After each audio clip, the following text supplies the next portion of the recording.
Hi friends, welcome to my channel. இன்னைக்கு என்ன நம்ம வீடியோ பார்க்க போறோம் அப்படினாக்கா ஒரு குக்கிங் வீடியோ தான். ஒரு சூப்பரான ஹெல்த்தியான ஒரு கறி பண்ண போறோம். என்னன்னு பாத்தீங்கன்னா உளுந்து பருப்பு ஆணம் இல்லனா உளுந்து பருப்பு குழம்புன்னு கூட சொல்லலாம். வாங்க வீடியோக்குள்ள போலாம். அதுக்கு முன்னாடி இன்னும் நம்ம சேனலுக்கு சப்ஸ்கிரைப் பண்ணலனா மறக்காம சப்ஸ்கிரைப் பண்ணிக்கோங்க. அந்த பெல் ஐகானை பிரஸ் பண்ணிக்கோங்க. இந்த வீடியோ உங்களுக்கு பிடிச்சிருந்தா லைக் பண்ணுங்க, கமெண்ட் பண்ணுங்க, ஷேர் பண்ணுங்க. வாங்க வீடியோக்குள்ள போலாம். உளுந்து பருப்பு ஆணம் பண்ணுறதுக்கு ஃபஸ்ட்டு உளுந்து பருப்பை நல்லா வாஷ் பண்ணிவிட்டு அந்த தண்ணி இல்லாமல் நல்லா ட்ரை பண்ணிடணும். அப்போ தான் வறுக்கும்போது அந்த டீயில் நல்லா ஒட்டிக்காது. நான் இப்போ நல்லா கழுவிட்டு அதை ட்ரை பண்ணிட்டேன். இதை நல்லா ஒரு பொன்னிறமாக வறுத்து எடுத்துக்கலாம். ரொம்ப கறியக்கூடாது. நல்லா பொன்னிறமாக லைட்டாக ஒரு பொன்னிறம் வந்தோடனே நம்ம ஸ்டவ் ஆஃப் பண்ணிவிட்டு ஒரு குக்கரில் போட்டு இதை வேக வச்சிடலாம். வேக வைக்கிறதுக்கு 5 பல்லு பூண்டு, மஞ்சத்தூள், கொஞ்சமாக பெருங்காயத்தூள், ஒரு தக்காளி கட் பண்ணி போட்டிருக்கேன். இதை இப்போ நம்ம குக்கரில் வச்சிடலாம்.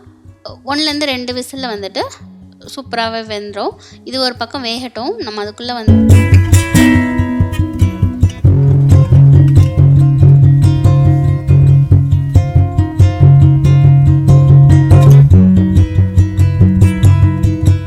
தாளித்து எடுத்துக்கலாம். இன்னொரு கடாயில் கொஞ்சமாக எண்ணெய் ஊற்றிட்டு நான் கடலை எண்ணெய் எடுத்திருக்கேன். கொஞ்சமாக கடலை எண்ணெய், கடுகு, கொஞ்சமாக பெருஞ்சீரகம் ஆட் பண்ணிக்கலாம். சோம்பு,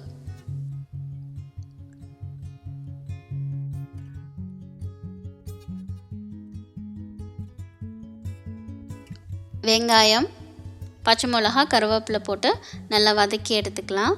இந்த வெங்காயம் நல்லா வதங்கினதுக்கப்புறமா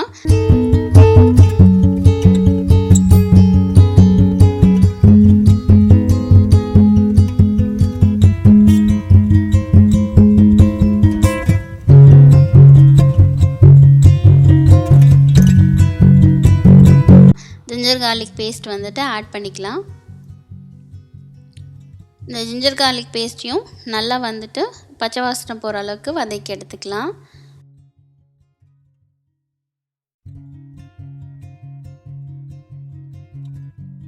இதில் ஒரு தக்காளி கட் பண்ணி போட்டுக்கலாம்.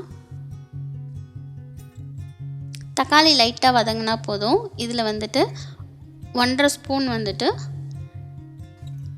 சில்லி பவுடர், கொரியாண்டர் பவுடர், மிளகாத்தூள், மல்லித்தூள் நான் ஆட் பண்ணிக்கிறேன். உங்கள் காரத்துக்கு ஏற்ற மாதிரி மிளகாத்தூள் ஆட் பண்ணிக்கோங்க. நான் 1.5 ஸ்பூன் மிளகாத்தூள் ஆட் பண்ணியிருக்கேன். 2 ஸ்பூன் மல்லித்தூள் ஆட் பண்ணியிருக்கேன். நான் எந்த ஒரு சாம்பார் பொடியும் இதில் சேர்க்கலை.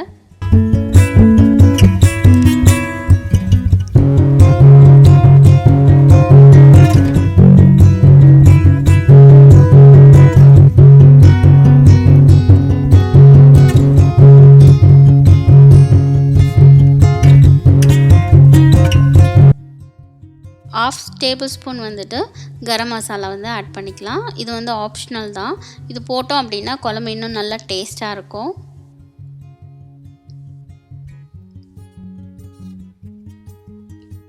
இந்த மசாலா நல்லா வதக்கிட்டு நம்ம கட் பண்ணி வச்சுருக்க முருங்கைக்காய் ஆட் பண்ணிக்கலாம். உளுந்தம்பருப்பு ஆனத்துக்கும் இந்த முருங்கைக்காய்க்கும் ரொம்ப காம்பினேஷன் ரொம்ப சூப்பராக இருக்கும். காயில் முருங்கைக்காவும் நான் கத்திரிக்காவும் போடலாம். பட் முருங்கைக்காய் போட்டாலே ரொம்ப சூப்பராக இருக்கும். முருங்கைக்காய் இல்லை அப்படின்னாக்கா நம்ம இதோட இந்த மிளகாத்தூள் இதெல்லாம் வதக்கி வச்சுருக்கோம் இல்லையா, இதோட இந்த நம்ம வேக வச்சுருக்க பருப்பு போட்டுட்டு ஒரு கொதி விட்டோம் அப்படின்னா உளுந்து பருப்பு ஆணம் ரெடி ஆகிடும். நம்ம வேக வச்சுக்கலாம். இதுக்கு இந்த குழம்புக்கு தேவையான அளவுக்கு உப்பு,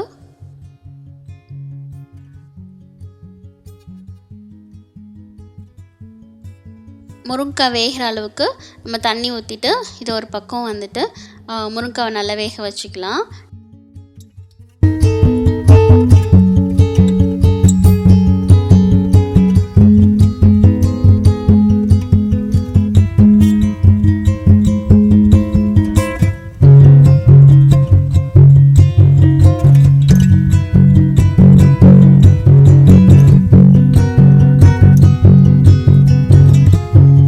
முதல்ல பருப்பு வெந்துருச்சான்னு பார்ப்போம். பருப்பு நல்லா வெந்துருச்சு. பார்த்தீங்கன்னா பார்க்க வந்து முழுசாக இருக்கும். பட் அழுத்தினோம் அப்படின்னா மாவு மாதிரி ஆகிடும். அது நல்லா வெந்துருச்சுன்னு அர்த்தம். உளுந்து பருப்பு வந்து ஒரு குழகுழப்பாக இருக்கும்ல வேக வச்சோன்னா, அந்த மாதிரிலாம் இருக்காது. ஏன்னா நம்ம வறுத்ததுனால.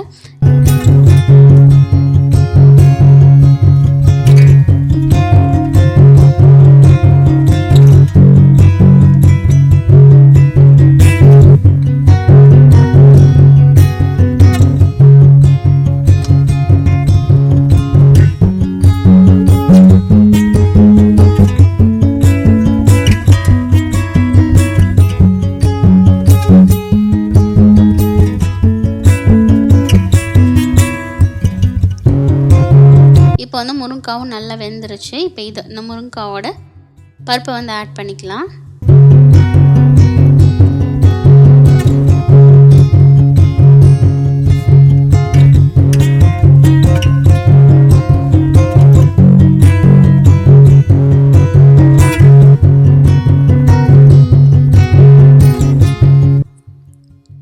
இப்போ இந்த குழம்புக்கு தேவையான அளவுக்கு தண்ணி வந்து ஊற்றிட்டு, இதில் வந்து மேலே வந்து கொத்தமல்லி இல்லைன்னா கருவேப்பிலை போட்டு நம்ம மூடி வச்சுட்டு, இந்த பருப்பும் இந்த மசாலாவும் நல்லா வெந்து ஒரு 2 கொதி வரட்டும். நம்ம க்ளோஸ் பண்ணி வச்சிடலாம். கொஞ்சம் உப்பு கம்மியாக இருந்துச்சு, நான் உப்பு ஆட் பண்ணிக்கிறேன்.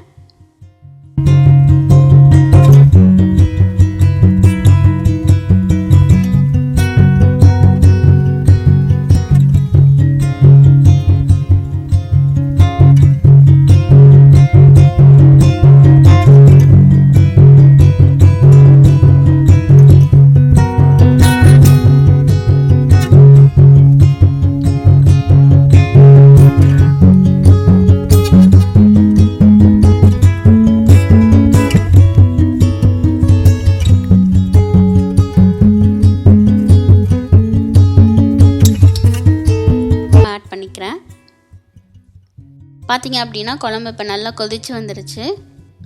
நம்ம இது வந்து ஒரு கிணத்துல வந்து சர்வ் பண்ணிக்கலாம். இந்த குழம்பு வந்து பார்த்தீங்கன்னா ரைஸ், இட்லி, சப்பாத்தி, தோசை எல்லாத்துக்குமே சூப்பராக இருக்கும். இந்த வீட்டில் ட்ரை பண்ணி பாருங்கள். இந்த வீடியோ உங்களுக்கு பிடிச்சிருந்தா லைக் பண்ணுங்கள், கமெண்ட் பண்ணுங்கள், ஷேர் பண்ணுங்கள்.